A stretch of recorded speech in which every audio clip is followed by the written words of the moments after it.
Yep, this is us. Heaving-to, Gulf of Maine.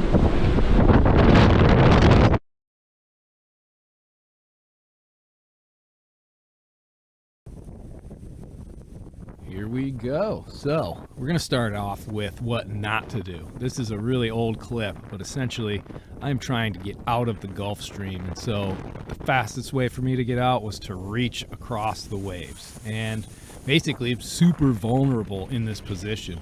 You get one of these waves, it's a huge breaker, it's almost guaranteed going to knock you down. And even though I sort of knew that was definitely a possibility, I wanted to get out of the stream as quick as possible. So I was sort of taking the risk, so I had to be on deck ready to bear away if a big set came in, which they definitely did.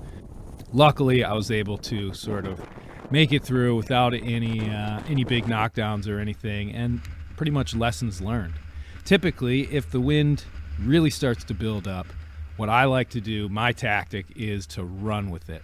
You get the appropriate amount of sail up, you head straight with everything, maybe just a little off dead downwind, and that allows the boat to basically surf away from most of the breaking steep waves, takes the sting out of the wind a bit, and luckily for me, I have an old full keel, heavy displacement boat, the Westsail 32, and she's able to track really well no matter whether you're using the jib or if you're using the mainsail. I prefer to use the mainsail mostly because it allows me the advantage of, if the winds really start to pipe up and things get out of control, I can set the storm jib up forward and take the mainsail down very easily. I can do that faster than in the other situation where the waves are big, things are breaking, the winds start to die off. And now in that point, you have to actually raise the mainsail. And that can become a pretty hefty task, especially if you've got big breaking waves, because again, the goal is to have the boat as happy as it possibly can. And this isn't my method at all. It was Bernard Moitessier, it was Vito Dumas. These old salts were the ones that basically came up with the idea of, let's keep the boat moving at a happy pace. That way we can outrun the big breakers and sort of escape the danger. Going too slow, I believe, sometimes is worse than sort of surfing away and almost feeling out of control. Not every boat can do it. It all depends on the situation and the certain type of boat you're in, so always keep that in mind. But as you can see, Sparrow's happily just surfing these waves. We're not really careening all over the place. We're not even rolling all that heavily. We definitely are in a good 30-knot blow there, and it's a lot of fun, actually. A lot of fun. Now, preferably, I would much rather be on a deep broad reach. So in this clip, this is essentially triple reefed main and a storm jib. The seas aren't all that big in this, but the wind is definitely heavy, and we're essentially broad reaching down, so the waves are hitting us on the quarter, and you can see the boat is a bit more stable. It's far, far nicer to live in this world than a dead downwind run. And again, this takes the sting out of the wind as well, but it's going to depend on the waves. If they start kicking up and breaking all over the place, then I'm pretty much going to start bearing away, drop that storm jib, and just run under the mainsail alone. The other thing to do would be obviously drop the main and run under a jib or a storm sail.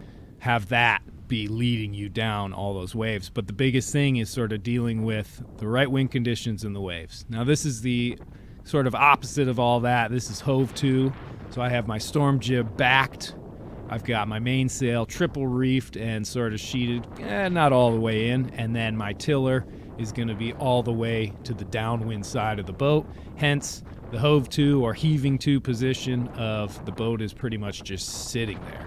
And this works pretty well. I find that this sail combination keeps the bow just about 60 or 70 degrees off the wind. So if I do take a big breaker, it's hitting the bow first, which is the strongest part of the boat. And that's a pretty important thing. You don't want to have it balanced in a way where the waves are just smacking right on the beam. And I have heard people talk about, if you can get the boat to completely stop and stall and you side slip, you create quite a slick in the water, which can dampen down really big breaking waves. And I have seen that before, but I've also seen waves that are so big and so breaking that I just definitely wouldn't want them to hit me abeam. I'd rather at least take them on the bow where I know the boat can actually handle it.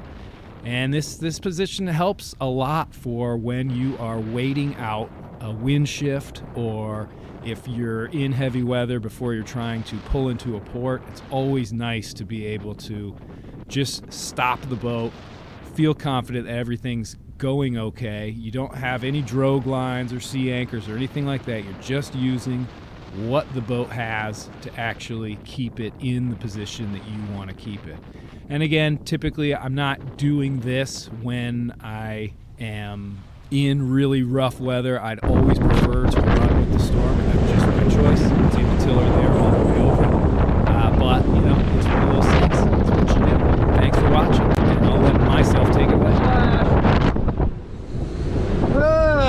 Yeah, so the wind really kicked up probably around like 4 this morning, and which is earlier than the forecast talked about, so I'm kind of hoping it gets on you early and it leaves you early, because I'm not making any headway. It's just kind of a bit frustrating because all I want to do is sail. I actually went for a quick rip, did about an hour of downwinding just for the fun of it, but yeah, we wait. Hopefully conditions sort of hold like this, or start easing off soon, because when the wind shift does happen, it's going to be coming from the east or coming from the west, and I'd rather not have to be plowing into big head seas, but according to the forecast, it's supposed to swing around this evening, and hopefully it does. But yeah, woo.